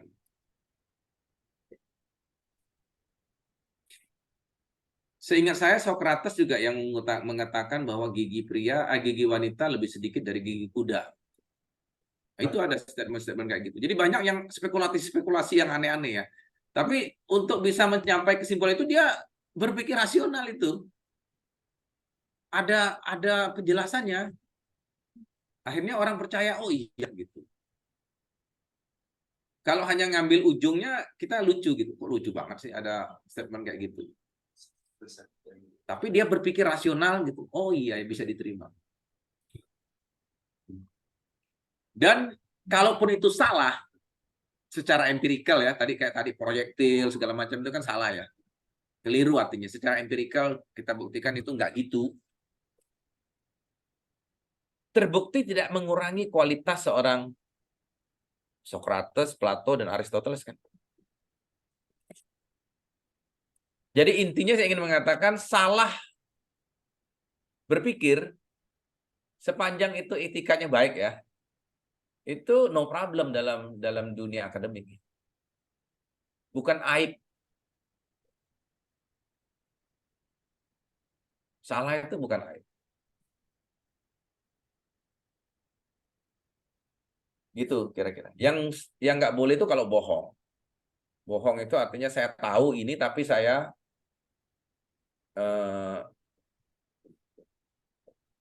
sengaja tutup-tutupi supaya gitu, itu yang nggak boleh.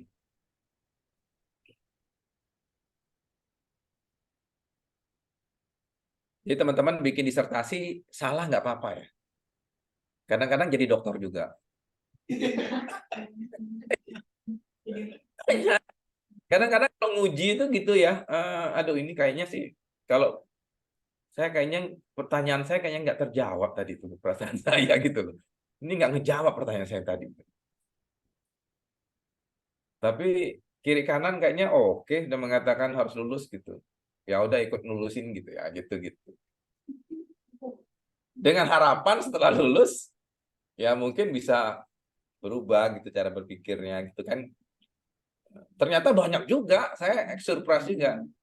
Ternyata yang dulu di waktu ujian disertasinya itu biasa-biasa aja gitu, setelah dinyatakan jadi dokter kok sering muncul di TV gitu, pikirannya bagus-bagus juga gitu.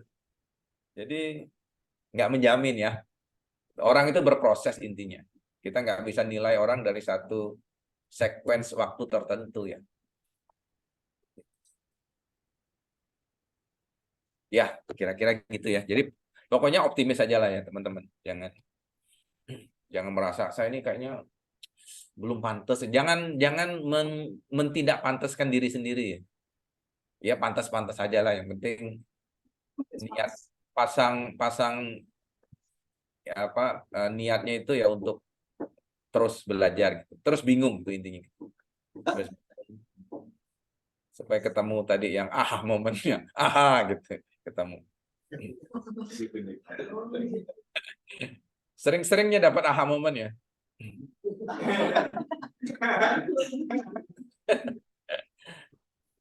Ya. Nah, kita sekarang masuk ke dua model filsafat yang hati-hati dengan ini.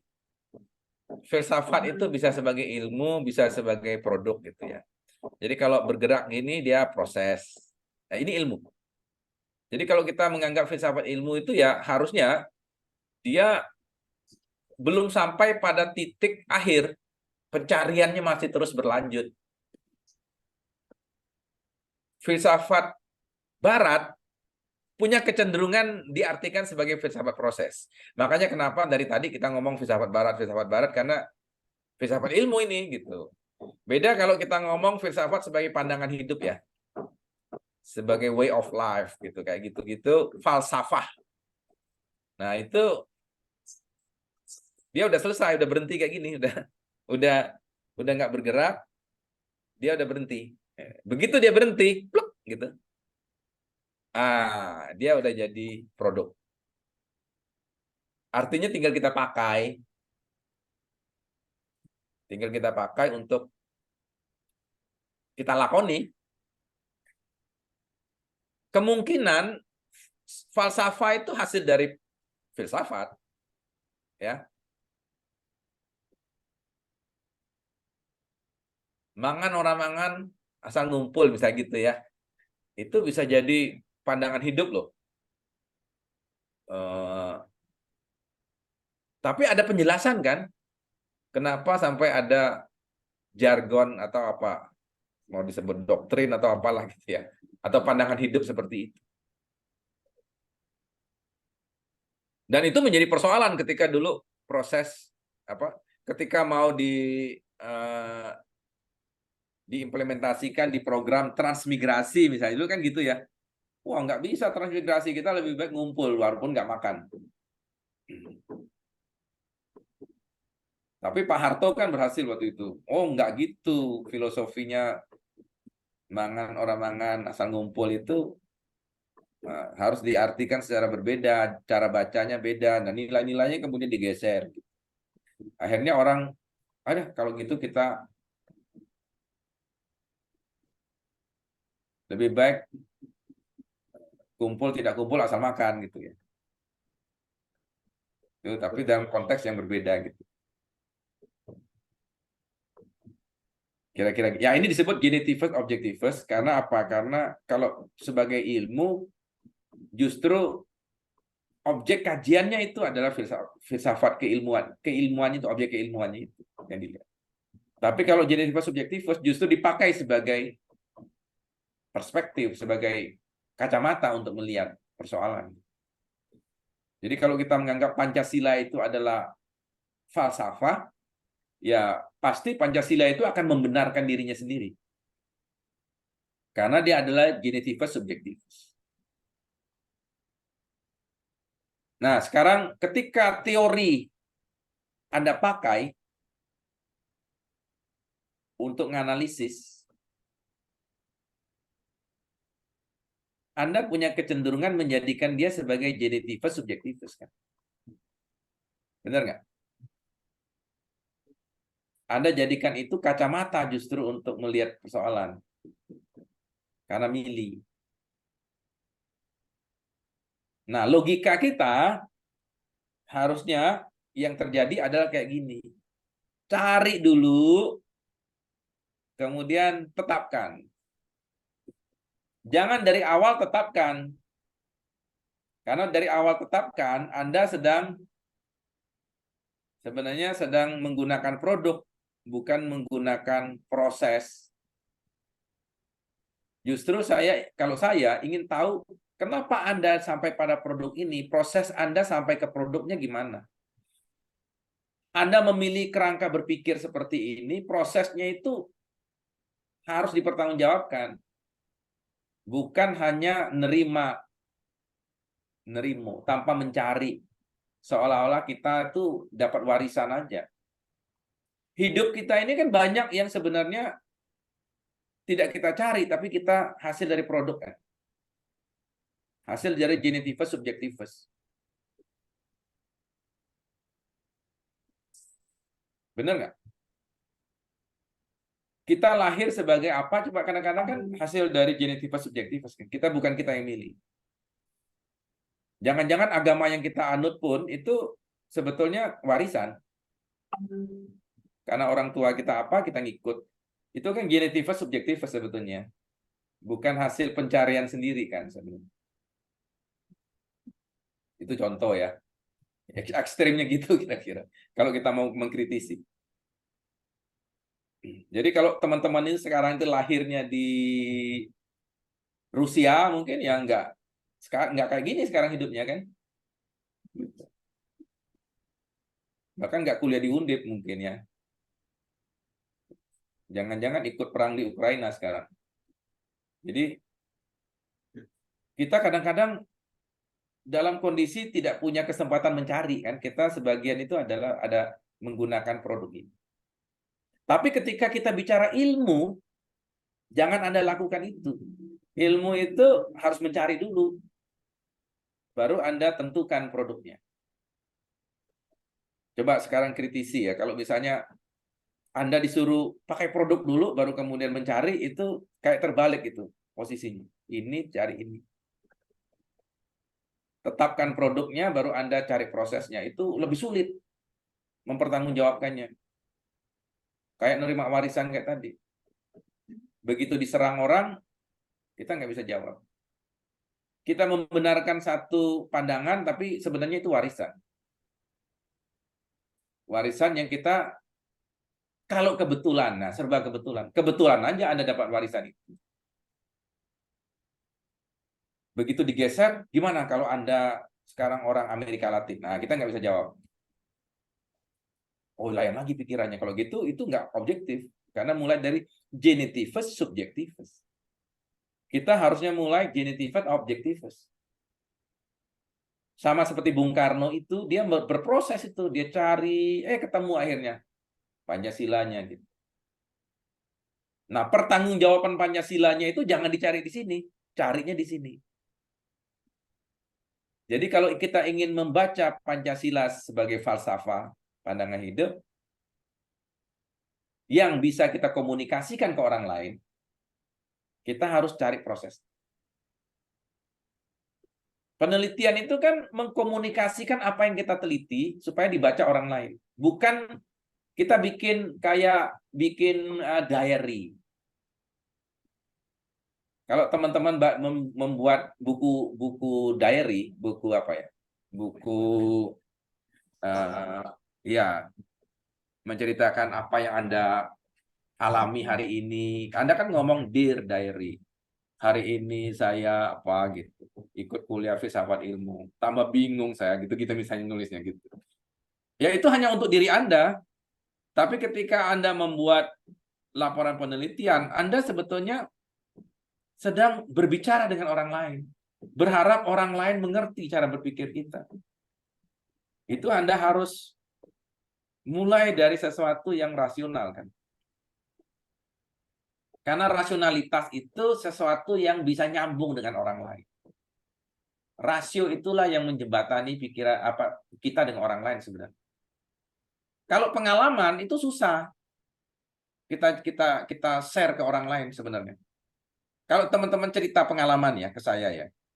Saya tuh yang saya ambil itu cuma rasionya. Tapi pengalamannya tuh nggak bisa. Karena saya nggak bisa jadi diri Anda. Ujung-ujungnya ya saya peres, ketemunya hanya rasionya aja. Coba cerita, oh saya tuh dulu waktu kecil, Pak, itu jalan kaki itu sampai 5 kilo, Pak. Misalnya gitu. Penatnya luar biasa. Sampai sekolah itu, aduh, udah keringetan. Setelah itu, gitu cerita coba. Apa yang Anda share ke saya? Masa penatnya Anda share ke saya? Kan nggak bisa. Momen-momen kesengsaraan Anda hanya bisa ceritakan, tapi saya nggak bisa rasakan. Tapi rasionalitasnya saya dapat. Oh ini ya, Anda sedang ingin ngomong hidup itu perjuangan. Perjuangan itulah yang abadi. Yang Anda share ke saya itu adalah bahwa gagasan itu harus diwujudkan dengan pengorbanan. Misalnya gitu-gitu itu kan rasional aja. Untuk memotivasi orang. Kayak gitu. Jadi sebenarnya bukan sharing pengalaman sebenarnya ya. Tapi sharing rasionalitas dari itu. Nah ini kira-kira ya, ini proses, ini produk. Dia tidak akan pernah berhenti kalau kita berpikir proses. Ya, nah saya menyinggung sedikit ya, bahwa filsafat timur itu punya kecenderungan untuk memandang filsafat itu sebagai falsafah sebetulnya. Filsafat barat itu lebih senang ke proses. Kita bisa lihat dari karakteristiknya ya. Bahwa ilmu itu biasanya punya karakteristik seperti ini. Ya, jadi ada yang mengatakan ini kayak otak kiri dan otak kanan ya. Jadi otak barat itu otak kiri, otak timur itu otak kanan sebetulnya. Jadi right hemisphere dengan left hemisphere.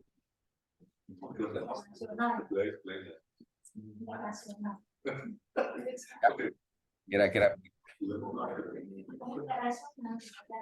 Ada pertanyaan sampai sini? Mungkin menimbulkan kebingungan yang lain.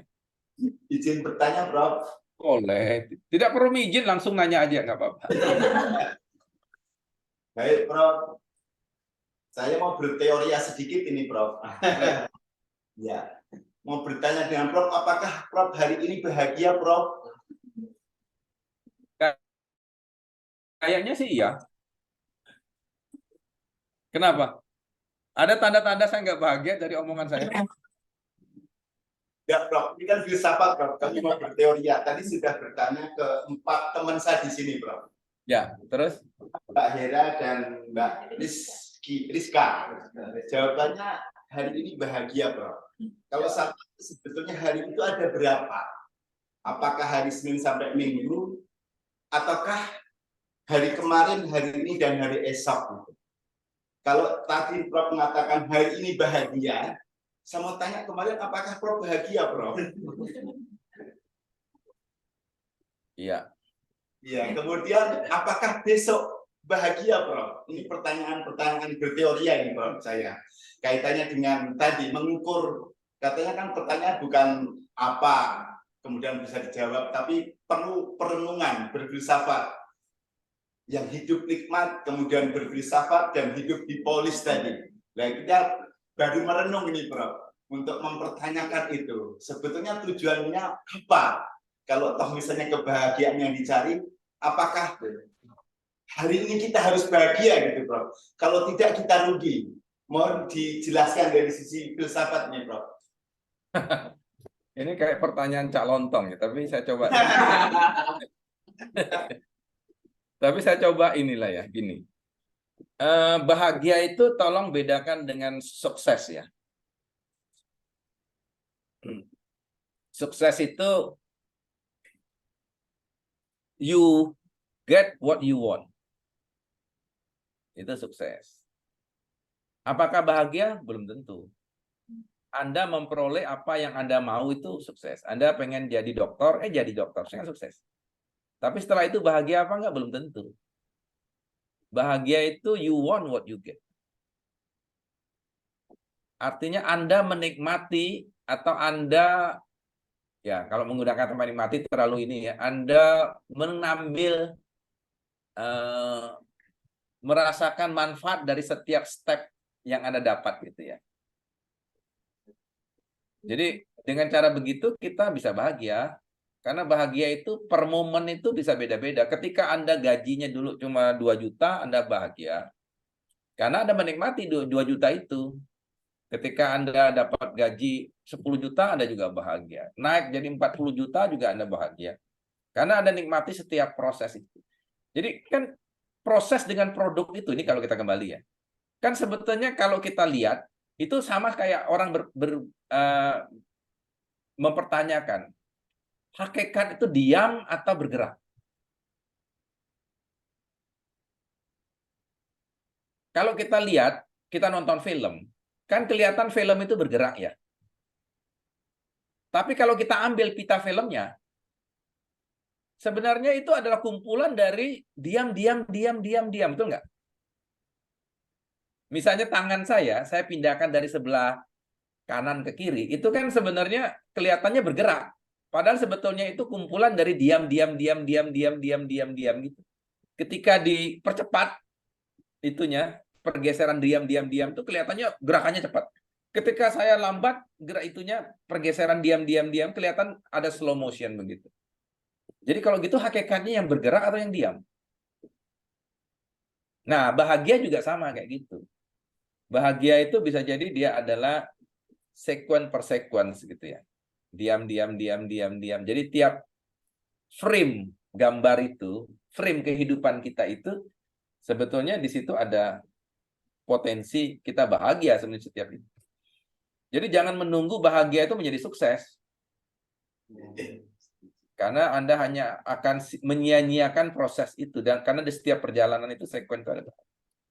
Sekecil apapun yang kita harus ambil itu, kebahagiaan itu.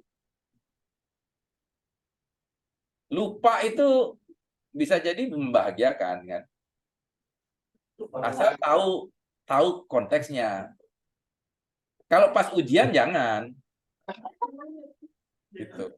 Pas ujian mau ngisi jawaban lupa. Itu nggak bahagia. Tapi pas kita misalnya lupa ketika kita lagi makan enak, itu kita lupa kalau tadi pagi ngelihat ada bangkai anjing yang menjijikkan, itu kan bahagia. Coba kalau ingat terus, kita nggak bisa menikmati makanan itu kan. Itu kira-kira. Saya nggak tahu pertanyaan saya cukup berteori apa enggak, dan dapat nggak aha momennya, tapi kira-kira gitu ya, bahagia. Bagi saya sih gitu. Jadi kalau ditanya besok pagi bahagia aja, jawab aja mungkin. Ya, mungkin. Tanya, Prof. Ya. Prof. Yuk, silakan. Itu mengenai filsafat timur dan barat, menurut Prof itu bagaimana bisa dikelompokkan yang timur kenapa kecenderungan demikian, kenapa barat kecenderungan demikian ya Prof? Ya, kita harus tahu filsafat barat ini basisnya itu kan filsafat Yunani ya. Iya. Dan dari awal sebenarnya mereka inklusif itu penting. Sebenarnya kata kuncinya menurut saya inklusif itu. Inklusif itu artinya dia membuka diri, tidak hanya cara berpikirnya terbuka, tapi orang yang terlibat itu tidak dia batasi. Seperti seorang Socrates yang keliling kota Athena itu, siapa aja yang mau diskusi dengan dia, dia terima. Dan catatan-catatan namanya kan ada di dalam dialog, di buku dialognya Plato kan ada. Siapa yang ketemu Socrates hari ini, ketemu siapa, ngomong apa, itu kok Plato rajin banget nyatetnya gitu ya. Soal namanya fiktif atau bukan kita nggak tahu, tapi intinya ada dialog-dialog itu. Dan kita tahu ternyata yang dialog itu, yang berdialog dengan Socrates itu tidak terbatas orang elit. Ada pedagang, ada ibu rumah tangga, ada macam-macam. Kan luar biasa berarti. Coba bayangkan filsafat timur itu nggak bisa begitu. Filsafat timur itu kerugiannya adalah dia eksklusif.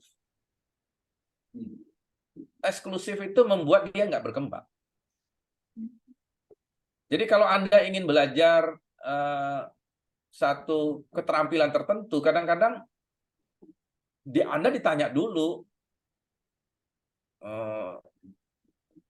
bobot bibit bebetnya, itu agak repot. Makanya jangan heran banyak sekali kita bisa nyebutnya sebagai apa, local wisdom atau apapun ya, yang seringkali itu nggak berkembang, hanya muter-muter di situ aja. Didaftarkan ke hak kekayaan intelektual juga kagak, tapi berkembang juga enggak. Coba itu yang terjadi. Ketok magic itu coba menurut saya ya, kalau bisa ditulis, diajarkan, itu menjadi ilmu tersendiri itu. Betul kan? Itu kadang-kadang kan kita coba, tapi kalau mobil kita taruh di situ, kita kadang-kadang juga nggak bisa ngontrol mobil kita tuh ngetoknya kayak mana. Memang ada bunyi tok tok tok tok, tok gitu.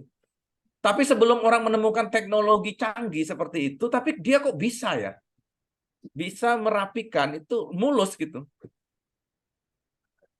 Pasti ada keterampilan kan.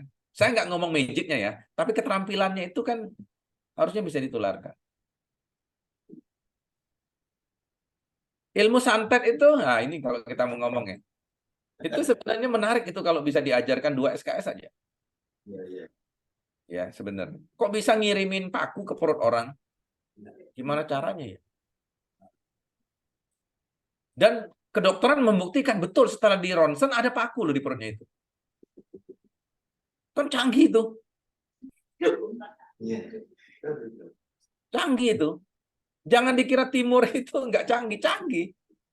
Cuma karena eksklusif, susah, nggak berkembang. Muter aja di situ. Orang kalau mau belajar itu harus syaratnya macam-macam gitu. Akhirnya orang mengatakan ini ilmu atau ngelmu kan? Nggak menarik akhirnya. Artistik sih artistik, tapi tidak ilmiah coba. Gimana? Artistik tapi tidak ilmiah. Gitu. Mungkin itu ya jawabannya ya. Tapi orang Barat pun harus belajar dari Timur. Bukan berarti itu tidak sama sekali tidak ada sisi positifnya ya. Ada ya. Timur itu tadi ya suka hidup damai, segala mungkin bagus gitu ya. Pengertian suka konflik juga berarti tidak terlalu berarti jelek, karena konflik itu menunjukkan ada dialektika gitu. Konflik itu sebenarnya bisa kita artikan dialektika. Berdialektika itu kan tesis, dicari antitesisnya biar ketemu sintesis. Sintesis menjadi tesis baru lagi, cari antitesis. Jadi berkembang. Kan kita menghindari itu. Kita kan sering menghindari dialektika. Apa yang sudah oke itu jangan diutak-atik lah. Gitu kan? Padahal nggak oke-oke banget sebenarnya. Cuma karena kita menghindari konflik, akhirnya kita jadi EU pakai U-nya muncul. Gitu. Dalam repotnya di dunia akademik terjadi kayak gitu kan. Orang tidak berani berbeda pendapat. Bahkan kalau ada mahasiswa men-challenge pendapat dosennya, Walaupun itu disampaikan dengan santun ya, artinya kita nggak mempersoalkan caranya, tapi isinya men-challenge. Itu kadang-kadang dosennya tersinggung. Gitu. Kalau dosennya tersinggung, teman-teman takut, jangan-jangan nanti nilainya udah nggak lulus segala macam. Nanti kalau dia nguji gimana, itu pikirannya panjang banget gitu sampai ke sana. Dan nggak dilulusin, kayaknya ada akhirnya cari aman. Nah, karena cari aman tadi lebih pasif, gitu, konservatif. Ini ciri-ciri kayak gitu muncul. Nah, Barat harusnya lebih gitu. Orang dia terbiasa hidup terbuka karena Yunani itu memulai tradisi filsafatnya rasional. Tetapi Romawi yang menggantikan ya era Yunani itu disiplin. Coba rasional dan disiplin. Orang Romawi itu disiplin. Terlepas dia ini ya karena tradisinya suka perang segala macam, tapi disiplin dan pragmatis. Itu kehebatan Barat sebetulnya. Rasional, pragmatis, dan disiplin. Kita nggak gitu. Ya, kira-kira itu jawabannya ya. Maka setelah revolusi industri coba, Barat itu berkembang pesat. Mengapa? Karena sudah punya modal awal ini. Modal awal ini. Jadi bangsa kita kalau ingin maju ya, kita berpikir 2045 atau apa gitu. Saya pikir kita perlu mengubah beberapa hal ya. Untuk terutama dunia pendidikan kita. Untuk lebih berani untuk berpikir dialektik. Kalau kita nggak menggunakan kata konflik, berpikir dialektik. Kemudian lebih bersifat, menciptakan.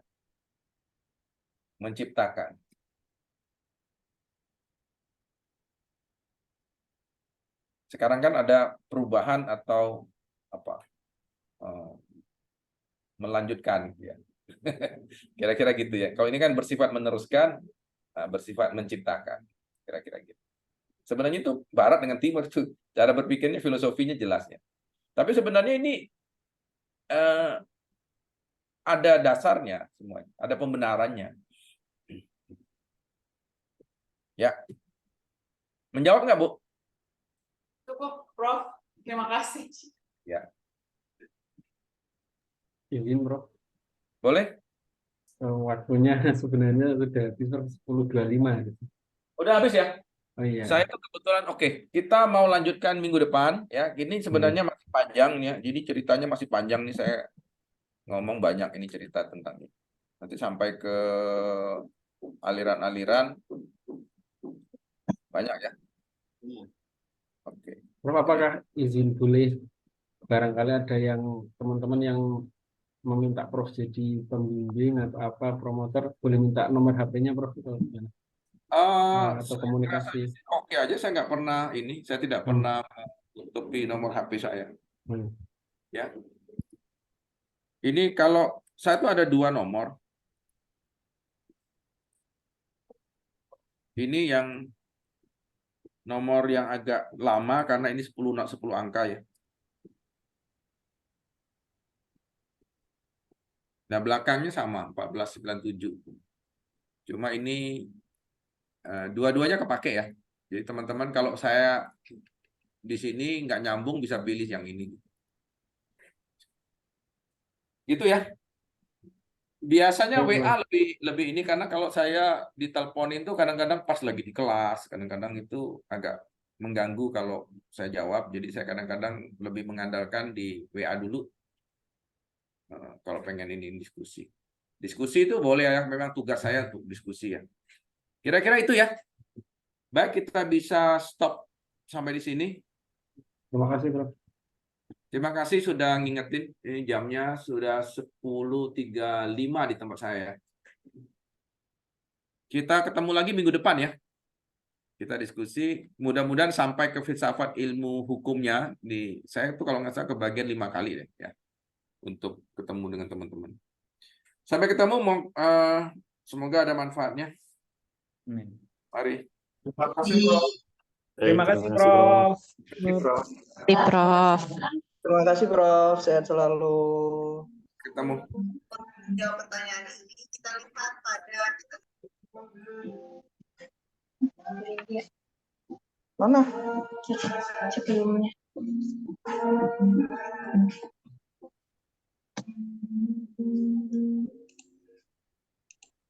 Ini kan itu.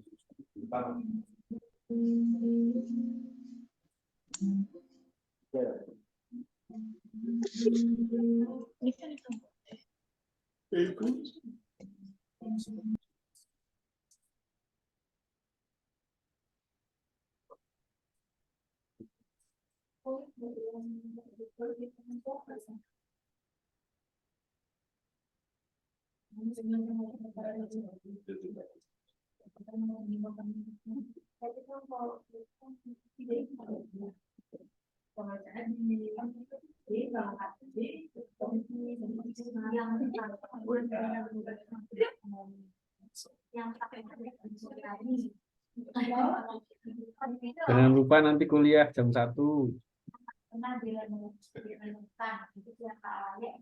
Offline Prof Muja. Terima kasih.